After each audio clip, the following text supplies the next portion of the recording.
पढ़ा करते थे, पेरिस उनके कपड़े धुलने जाते थे और हर गेट पर उनके गाड़ी हुआ करती थी, जिस तरफ निकलते उस गाड़ी में बैठ जाया करते थे। इतने रिच मैन थे मोतीलाल नेहरू जी।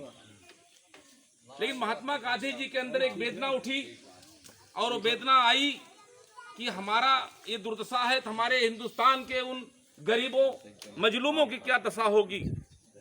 ऐसे समय उन्होंने एक आंदोलन छेड़ा, अंग्रेजों भारत छोड़ो, और उन्होंने देश को झंकृत किया, सभी को जगाया, सत्य और अहिंसा के मार्ग पर सत्याग्रह का रास्ता अपनाया। लेकिन हमारे कुछ नौजवान साथियों ने, जिनके अंदर खून गर्म था, जैसे मंजीत जी हैं, इन लोगों ने क्रांति का भी रास्ता अपनाया, जैसे सरदार भगत सिंह, चंद्रशेखर आजाद,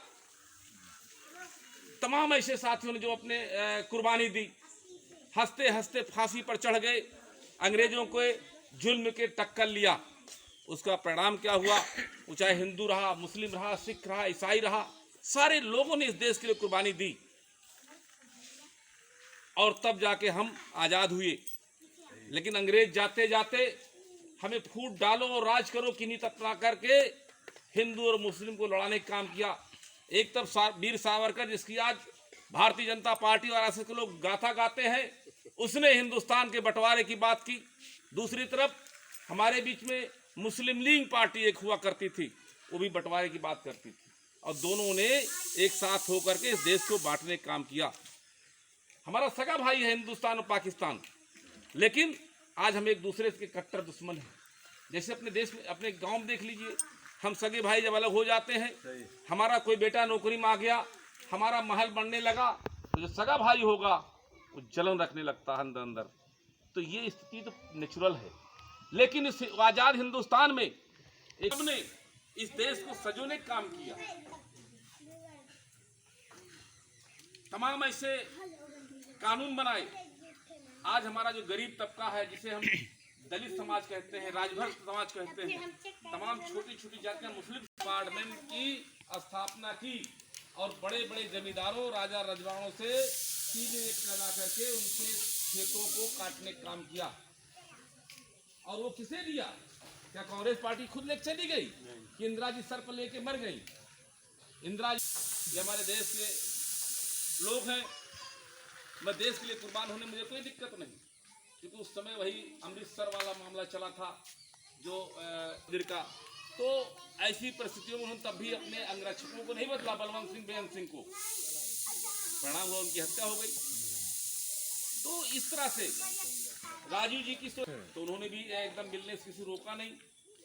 एक महिला जाती है वहाँ मद्रास में, पेरम्बदूर में, तो खुद बुला लिया उन्होंने और वो माला पहनाई और खुद रिमोट बम थी, पूरी शरीर उसकी दग गई, लेके दर्द उनके चिथड़े उड़ गए। आज उन्हीं के वंशज राहुल जी, प्रियंका जी, सोनिया जी, आपने देखा होगा प्रधानी के लिए लोग मर्डर कर देते हैं, लेकिन सोनिया जी को पूरा देश कह रहा था आप कांग्रेस की बागडोर संभालें। इस सोनिया जी ने 14 साल तक कोई काम नहीं किया, पार्टी नहीं, संगठन नहीं, कुछ नहीं देखा। फिर भी इस देश में जब पूरे देश के लोगों ने आवाज उठाई कि नहीं सोनिया जी आप कांग्रेस संभाली, नहीं तो कांग्रेस बिखर जाएगी, तो कांग्रेस उन्होंने संभाला। और 2 बार आपने देखा होगा यूपीए गवर्नमेंट चली हमारी, मनमोहन सिंह जैसा अर्थशास्त्री देश का प्रधानमंत्री हुआ। यूपीए गवर्नमेंट में तमाम सूचना अधिकार, जो आज आप लोग कहते हैं सूचना का अधिकार, यूपीए गवर्नमेंट ने दिया। राजीव जी ने क्या दिया? संचार क्रांति। जो आज हम मोबाइल से वीडियो बना रहे हैं, हम यहीं से अमेरिका वीडियो भेज सकते हैं, हम यहीं से अमेरिका बात कर सकते हैं। आप लोग तुम्हारे बुजुर्गवार हैं, मैं अपने बचपन में जानता था, टेलीफोन होती थी, अगर हमें कोलकाता अपने रिश्तेदार से बात करनी होती तो हम एक्सचेंज को फ़ोन करते थे, तो देर रात में बात कराता था, यूँ निकाल के यूँ घुसेड़ता था, तब कहीं बात होती थी। आज क्या है? आज हमारा एक हर नौजवान एक क्षण में अमेरिका बात कर लेगा। ये किसकी देन है? कंप्यूटर से हम अपनी बात को, पत्र को भेज सकते हैं, ऑनलाइन हम मुकदमे देख रहे हैं, ऑनलाइन हम अपनी एप्लीकेशन दे रहे हैं, ऑनलाइन FIR करा रहे हैं। किसकी देन है?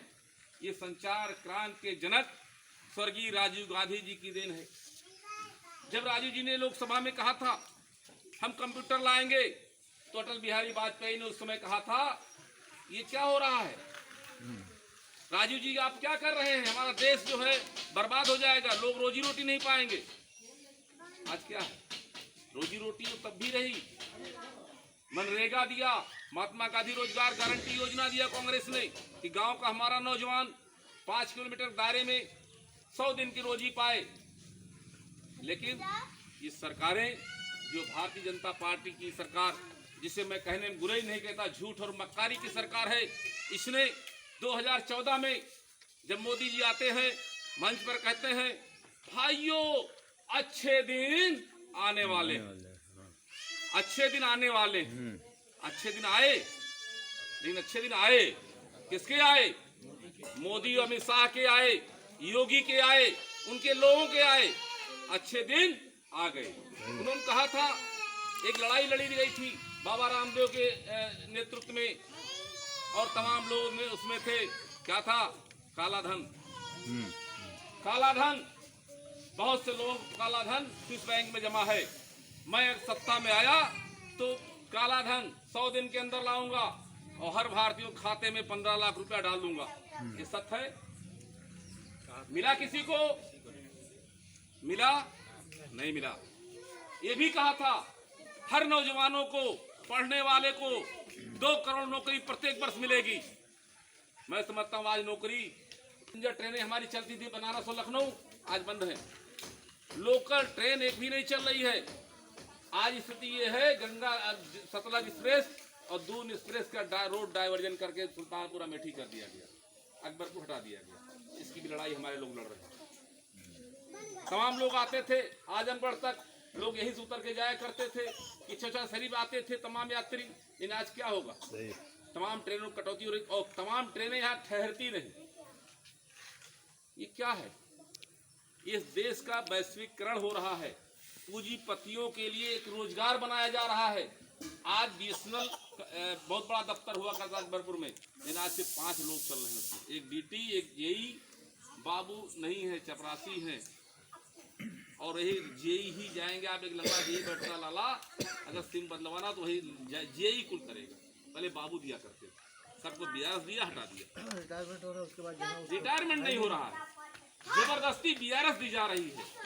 रिटायरमेंट ले लीजिए और छोड़ दीजिए, पैसा ले लीजिए जाइए, और नियुक्ति नहीं हो रही है। तो कैसे काम चलेगा? नौजवान बेकार हो रहा है। अभी हमारे मंजीत भाई या जियाउद्दीन भाई ने कहा, राहुल जी ने संसद फरवरी में कहा था